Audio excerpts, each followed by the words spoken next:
தேவன் பூமி அனைத்திற்கும் ராஜா, கருத்துடனே அவரை போற்றி பாடுங்கள். கர்த்தருக்குள் பிரியமானவர்களே, உங்கள் அனைவருக்கும் இனிய காலை வணக்கங்கள்.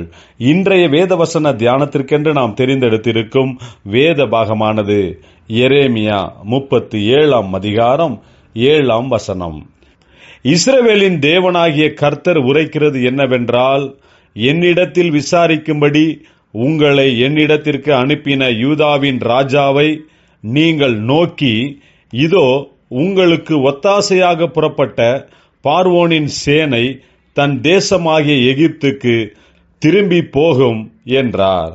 பிரியமானவர்களே, இன்றைய வேத தியானத்தின் தலைப்பு தேவனுடைய வார்த்தைகளை கேட்போம் என்பதே.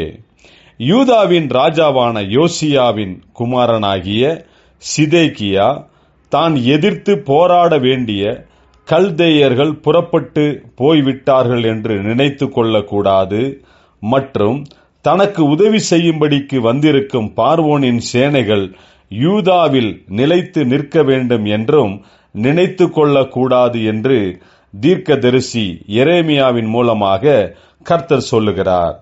கர்த்தர் சொன்ன வார்த்தைகளின்படியே நிறைவேறுகிறதாய் இருக்கிறது. யார் உதவிக்கு வந்து நின்றாலும் கூட தேவனுடைய வார்த்தைகளே நிலைத்து நிற்கக்கூடியதாக இருக்கிறது. சில சமயங்களில் தேவனுடைய வார்த்தைகளை நாம் நம்ப முடியாமலும், அது சரியில்லாதது போல தோன்றினாலும் நாம் அதை ஏற்றுக்கொண்டே ஆக வேண்டும். யாரெல்லாம் நமக்கு உதவிக்கு நின்றாலும் கூட தேவனுடைய வார்த்தைகளே நிறைவேறுகிறதாய் இருக்கிறது. எப்படிப்பட்ட சூழ்நிலைகளில் நாம் இருந்தாலும் நன்மைகளை மட்டுமே கர்த்தர் நமக்காக நினைக்கிறார். முழு மனதுடன் தேவனுடைய வார்த்தைகளையே நம்புவோம், அதின்படியே நடப்போம். கர்த்தர் நம்மை ஆசீர்வதிப்பார்.